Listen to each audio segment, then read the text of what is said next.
I think it's a bigger game for Danny Rohl than it is for Martin O'Neill, just because of circumstances this season where Celtic are at. I think with Kasper Schmeichel, you're now expecting a mistake. It's 3 wins in 8 for Rangers, and if you're going to go and win a league, that's not good enough. Well, guys, there's some teams will get a break from league football this week. Scottish Cup's back.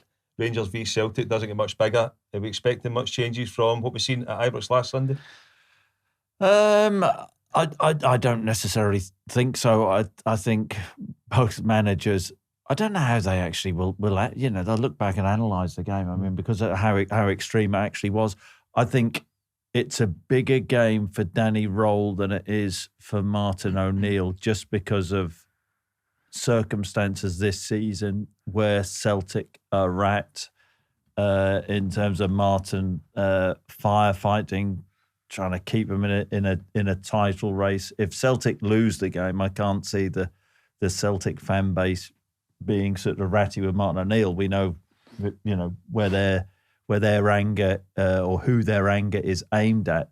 I think for Danny Rohl, just because of unnecessary things he has been getting involved in, some Rangers fans, the stuff with Luke McCowan, the stuff with telling Celtic how they should have played in Stuttgart, some Rangers fans may think, well, do you know what?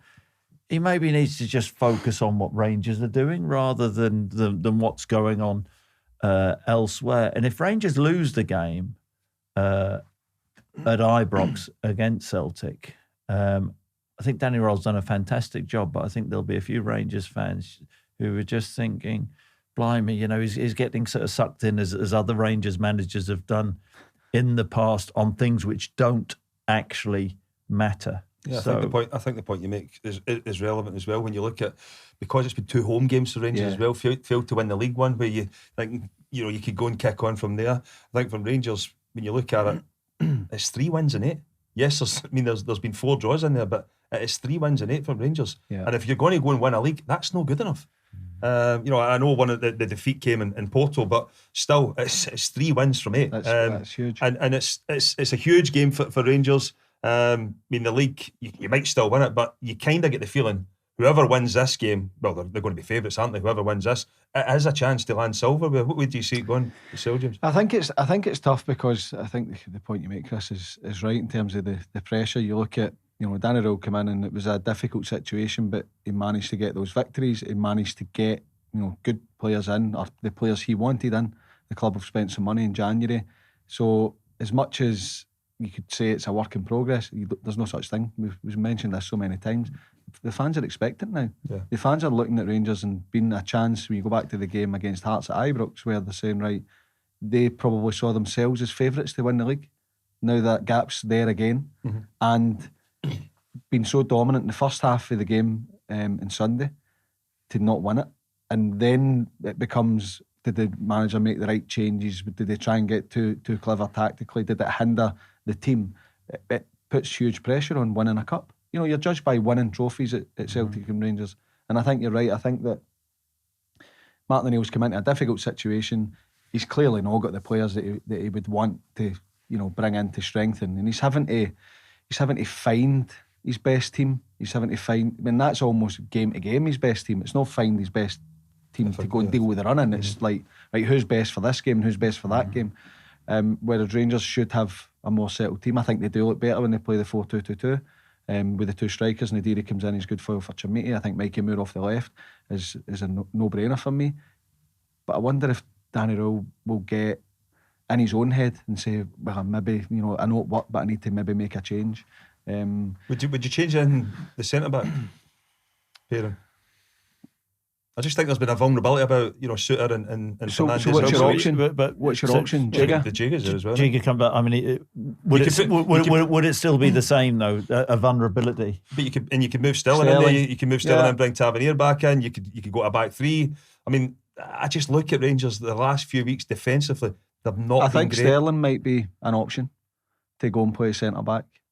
But then you're losing that. Well, we say if Sterling goes there, because Maeda, you would imagine, will probably play through the middle in this one. Sterling came in to deal with Maeda in the left hand side, and I thought done a really, really good job.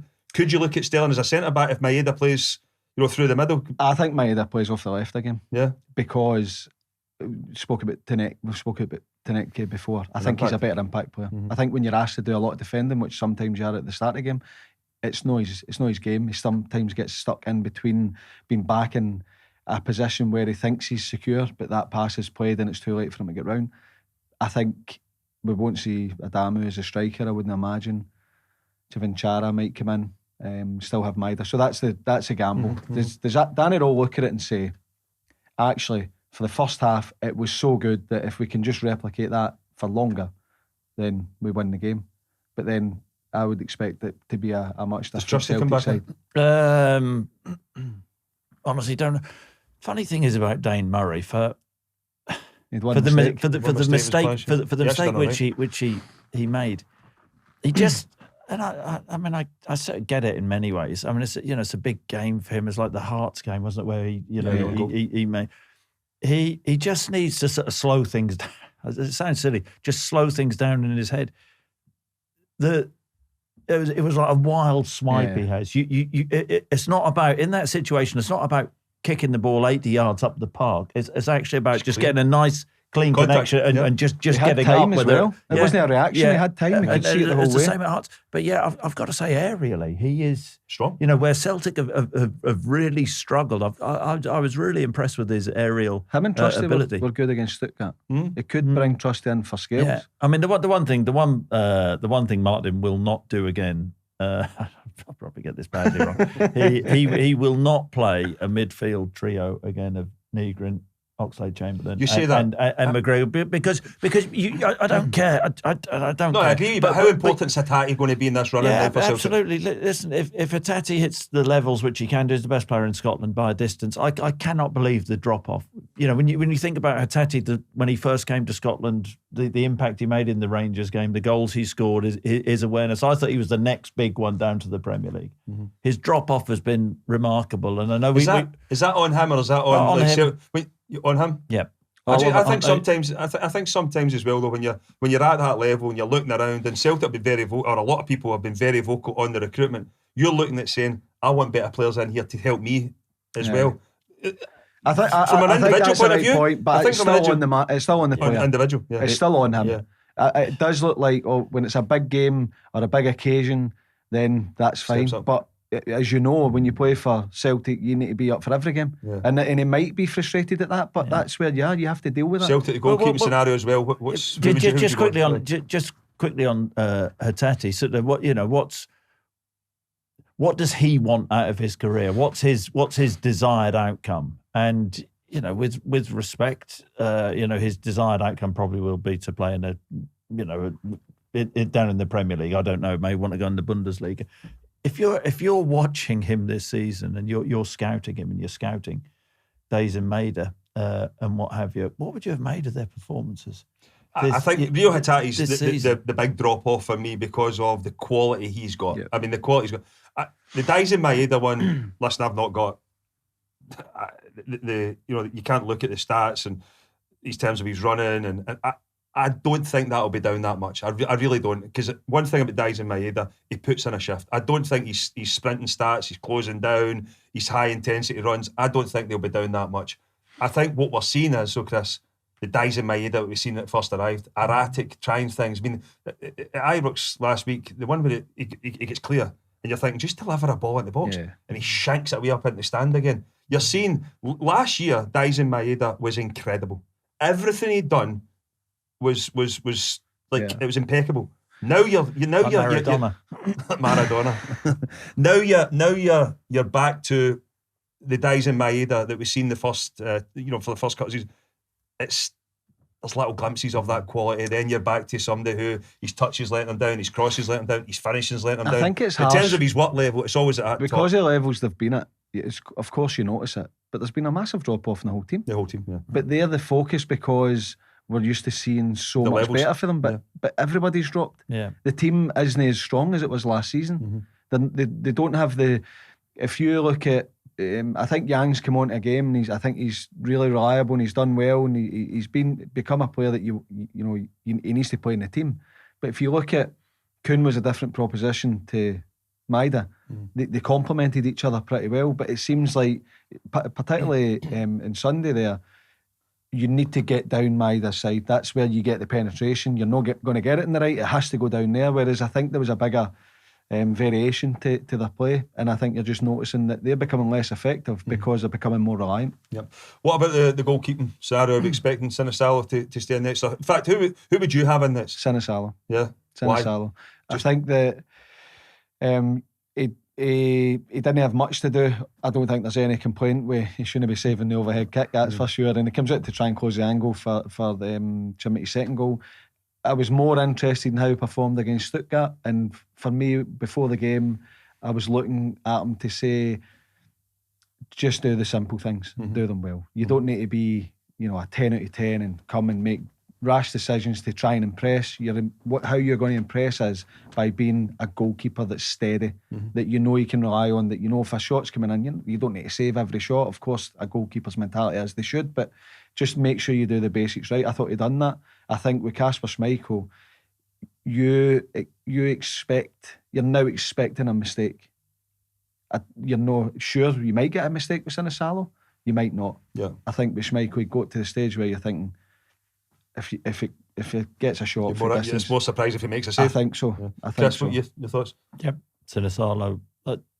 I liked him at Ibrox because you didn't really notice him, and I'm saying that in a really complimentary way. I thought he was competent in Stuttgart. I didn't think that any of his saves were remarkable, but he was safe. But the other thing which I like about him, which Schmeichel doesn't do, and so we're criticising Schmeichel. He's been fantastic. Going to say the obvious. Fantastic. If people had had the career Schmeichel has had, I mean, what an unbelievable goalkeeper he has been. Everything which he's won, everything which he's done. But it comes to us all. But I think it is time for Sinisalo. And the most important thing for him, and I hope Martin doesn't do, I don't want the old chop and change. No. Schmeichel, then Sinisalo, then Schmeichel again. I think Sinisalo deserves his run in the team. He is not, despite what I've heard other people say, he is not a young goalkeeper. He is 24, and I like. We'll find out about his temper when he makes a huge error, which inevitably he will make an error at some time. But I like his temperament and his calmness and his ability to. I mean, he doesn't come daftly for crosses, but he will come. And I think that Schmeichel is one when certainly there were corners against Celtic, he is rooted to his line. Well, if we look at other games, Falkirk, Dundee United, Johnny Russell potentially back in a Dundee United shirt. Wow. Seen that, yeah. And obviously Falkirk flying under John McGlynn. Yeah. What you expecting there? Well, I think the games against each other this season have been pretty close. Lots of goals. I think Falkirk, they've had an unbelievable season in the league, and they'll be a team. Again, we speak about how bonkers the league's been this season. They'll be looking saying, right, we can win this cup. Yeah. I know it's quite a final stage, and you should be. Dundee United have got to take heart from going there a couple of weeks ago and beat them as well, though. So. Yeah. Barney Stewart's been incredible. Yeah, but I think, and you've been vocal in this for a while as well, that there is some talented players, in the lower leagues. But I think for John McGlynn, when you look at the Falkirk team, a lot of them, until this season, not good enough to come to top flight. They're League One Championship players. But his recruitment has been spot on. He's brought players in that has added something to it. He brought Barney Stewart, sent him out on loan. A lot of other teams within the league would have looked at Barney Stewart from where he is and said, nah, not for me. But because John McGlynn backs his coaching ability, but also there's a track record there to prove that I can make players better. Yeah. Every player. Every player. I mean, clearly not every player. There'll be somebody that will come out and say, well, I was at Falkirk, they didn't make me better. Well, maybe that's your problem. But no, he does, and he's got this. I hate going on about style, but it's a way of playing that it's attacking. It's about getting your forwards on the ball, allowing your wingers to be creative, not to play off the cuff, but to make decisions and go and commit players, to have your fullbacks, flying high. You've got great experience and security in the midfield with Spencer and Tate. I think the two of them are outstanding. You've got guys and a goal threat. Yeah, and a goal threat. Quality, willing to play the hard pass. I think Keelan Adams before Barney Stewart coming in for Cumbernauld Colts, Barney Stewart coming for Heriot Watt. I mean, it's fantasy. Yeah. It is fantasy. Barney Stewart's gone from playing university to playing for Scotland's under 21s, and I think he'll play for Scotland. Yeah. I think he will play for Scotland because he's got physicality. He's got work rate. He's quick. He's now playing.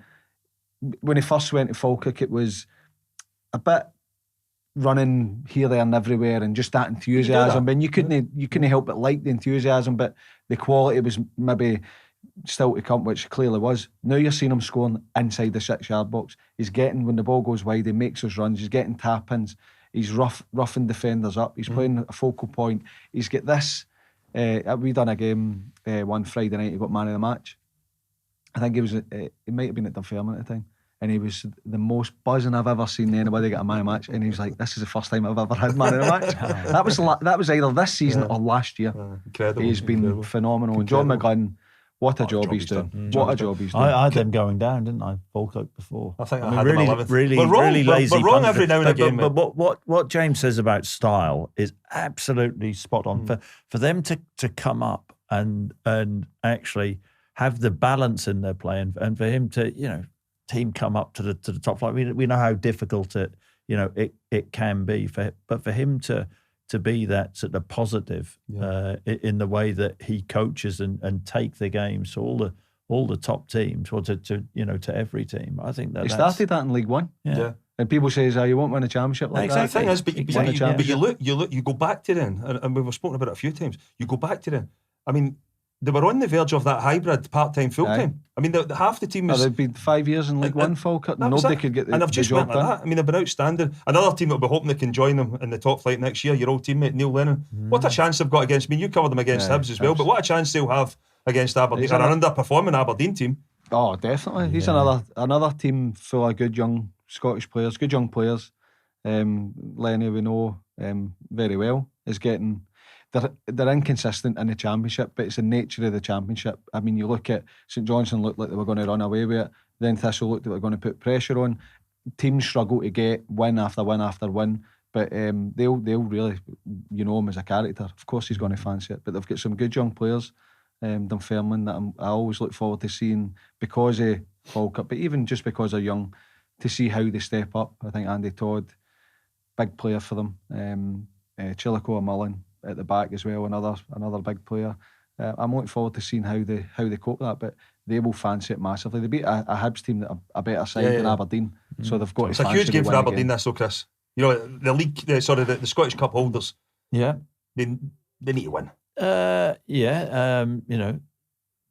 need to win. They need to have a strong end to the season, and they'll view it. Aberdeen, I don't know, Peter even will sort of view it, but if you're an Aberdeen player, you think, well, we've avoided sort of Celtic, Rangers, St Mirren.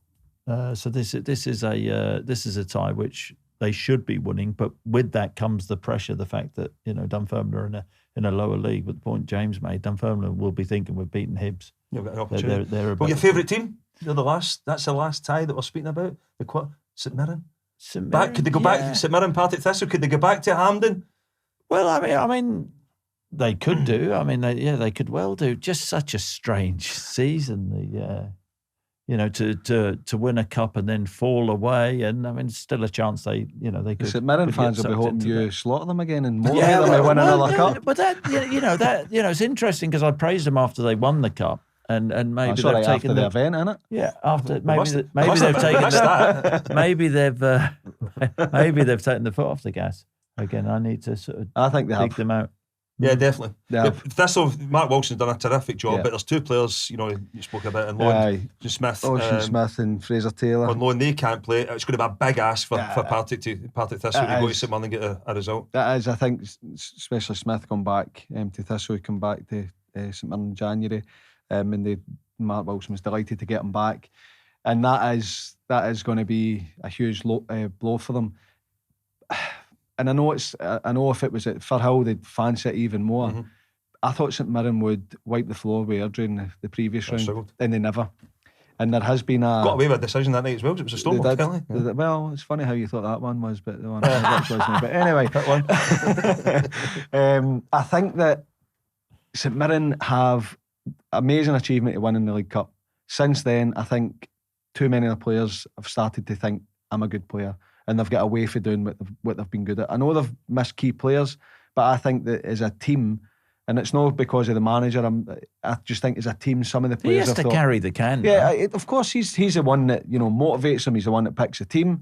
I think that they've got to a stage where they thought we're good and stop doing the Has he horrible done the same? things. Has Stephen Robinson done the same? Is that taking his eye off the ball? I don't know. I'm not getting involved in a pile. This isn't social media, mate. This is what he's trying to do. Trying to try to get an ally in here. Do you want me to say he has? Why not? There's a possibility. Just to give you your view. I don't think he has. I don't think he has. But I think that it has to be a collective. I think that they've felt that they have absolutely achieved something, but the standards in terms of performance, probably energy levels, how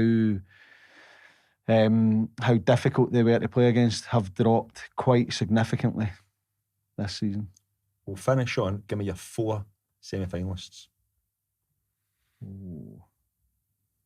Falkirk, Dunfermline. Dunfermline beat Aberdeen? I'm going to go for Dunfermline. A home tie. I think Dunfermline will be the upset. I think that St Mirren Thistle will be tight, but I'll go St Mirren and tough one to use in this as well. Yes. I'll go Celtic to beat Rangers. What do you go, friend? Fancy Falkirk at home. I think Aberdeen may sneak it at Dunfermline. St Mirren will beat Partick Thistle up. I think Rangers may just edge it. I'm going to go Falkirk. I'm going to agree with you. I think Aberdeen should have been enough to get past Dunfermline, but I could see that one going all the way. St Mirren will beat Partick Thistle, and I think Rangers will beat Celtic in penalty kicks. There we go. Not certain then. The good thing is they're all close. As much as I know that you look at it and say Aberdeen should beat Dunfermline, but I think that'll be a close game. Yeah. And likewise with St Mirren Thistle. 100%. Well, there we go. All over. Remember to like and subscribe and never miss an episode of The Warm Up.